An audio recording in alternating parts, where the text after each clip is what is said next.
This is Viticulture. My name is Chris Missick, and I'm a lawyer turned winemaker in the Finger Lakes region of New York State.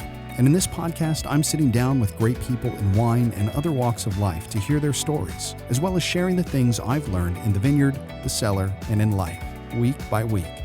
Please remember to like and rate our show and spread the word.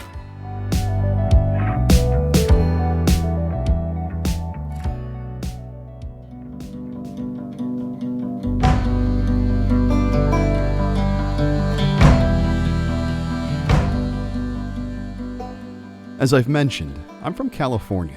I was born and raised until I was around 11 years old in Huntington Beach. I spent a few of my teenagehood years just outside of Rochester, New York, and then returned to California and lived throughout the state until I was around 30 years old. Living in the mild climate of Southern California skews the way you perceive seasons. Warm and beautiful summers merely give way to mild winters. The pool is never covered and winterized, the sun rarely goes away, and the garden is lively nearly the entire year. Perhaps it was a form of seasonal deprivation I experienced growing up, or maybe it's something that most people perceive, but I find myself becoming more attuned to the changes in temperature and weather generally as I grow older in the Finger Lakes, and even more specifically, to the way the light changes.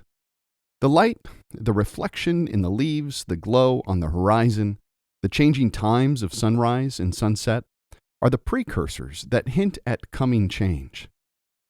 In the late winter and early spring, these changes are exhilarating and enticing. They foretell the promise of unknowns. As August creeps towards its end and summer begins its wind down, it's not necessarily the temperatures that foretell what awaits, but a glowing premonition which prepares our bodies and our minds and the plants for what is waiting days, weeks, and months into the future. The observation is empowering. It's a primal instinct that signals to your body that you are in tune with your place. It is also humbling. You do not have a veto. You cannot change this course. Nature will always prevail. Beginning a week ago, I commented to my wife that the light is changing.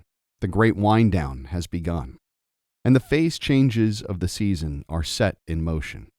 Harvest is coming. There is still so much time ahead of us, so much ripeness to attain, but the culmination of the 2021 growing season inches closer every minute of every day. In our In the Vineyard segment from 2 weeks ago, we explored via a long-form discussion with Finger Lakes wine grower Jeff Morris a bit of how this vintage has progressed, and put it in the context of his farm and past vintages. I hope you learned some things in that episode that shed some new light on grape growing in the Finger Lakes. When we last spoke, we had followed the arc of record warmth and continuous hot days in June. We discussed the stretch of continuous wet weather that put disease pressure on the vineyards, and unlike our friends in California and out west, we prayed for the rains to subside for just a bit. For the most part, they have, and we've been able to get the disease pressure from things like downy and powdery mildew under control, though we are keeping an eye on the weather forecasts. Temperature-wise, we have ebbed and flowed with some heat waves and some cooler weather. Throughout the last few days, cooler temperatures at night, many as low as 50 to 52 degrees, have brought some respite, and daily highs have hovered in the high 70s to the low 80s. As it stands, on August 17th, we are currently at 1,910 growing degree days. To put that in context by looking at some past vintages, for the same date in 2020, we were at 2,037.3. In 2019, we had only clocked 1,829, and in 2016, we were also at 2,015. In 2018, we were at 2,080. We continue to skew slightly warmer than usual. Our current 10-day outlook is showing temperatures continuing to teeter between the high 70s and low 80s, but with an uncomfortable return to daily scattered showers. This doesn't mean we are destined for a bad harvest, but we do want to start seeing less rain and more consistent, dry, warm weather.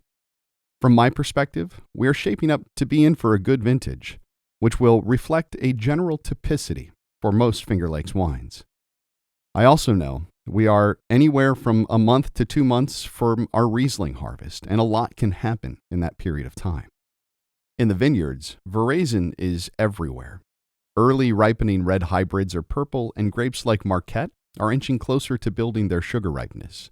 Vinifera grapes have exited rapid cell division and are moving towards sugar accumulation.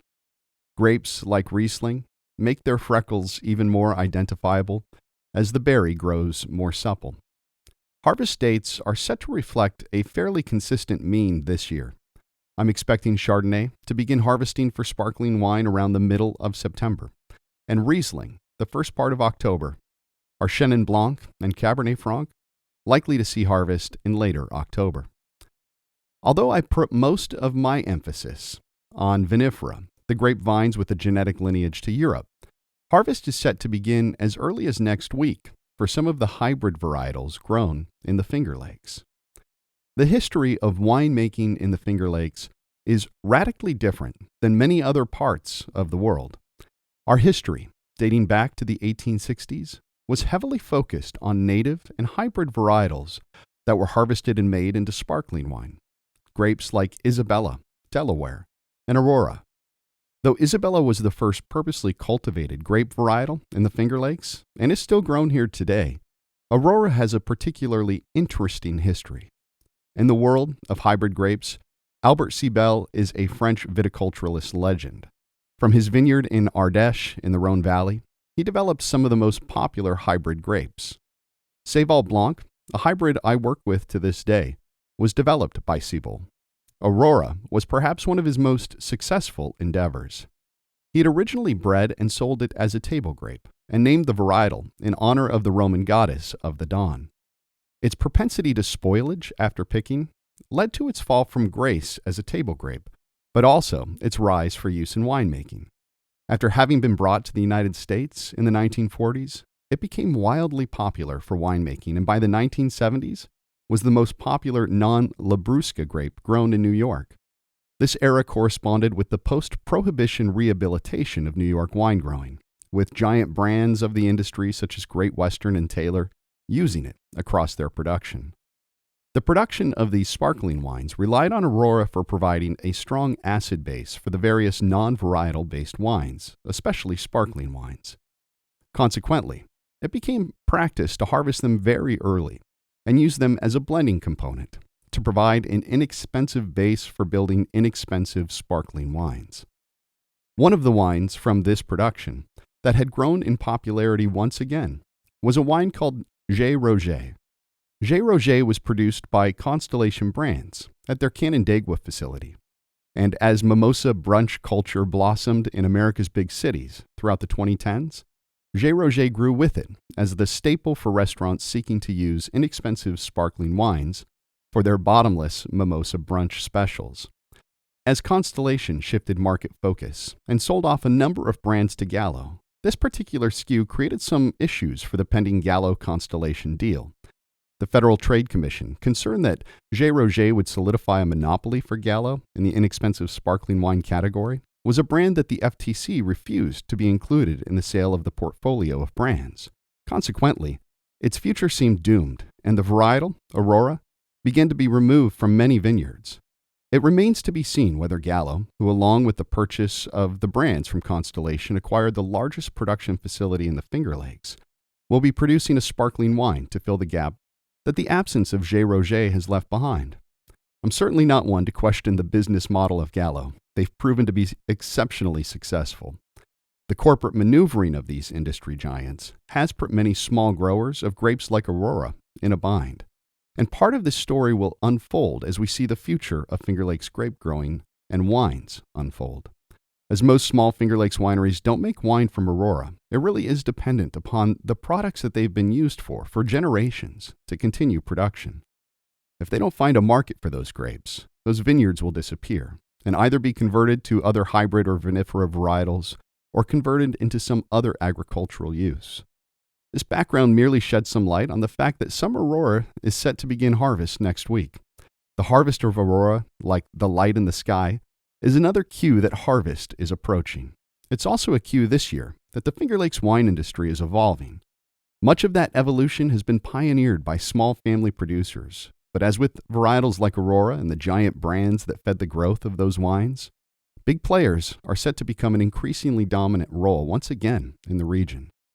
The status quo that was shattered in 2020 continues to change with other forces at play. The story hasn't been told, but all of us in the Finger Lakes are a character, whether large or small, in a book that is yet to be written. If you like this podcast, please be sure to rate us 5 stars in Apple Podcasts and like our videos on YouTube. It really helps with the ratings and in introducing new folks to the show.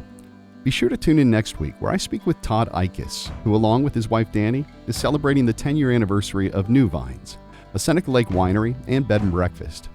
A true micro winery, Todd and Danny embrace the concept of agritourism and make some of the best Gruner Veltliner in the region while they're at it.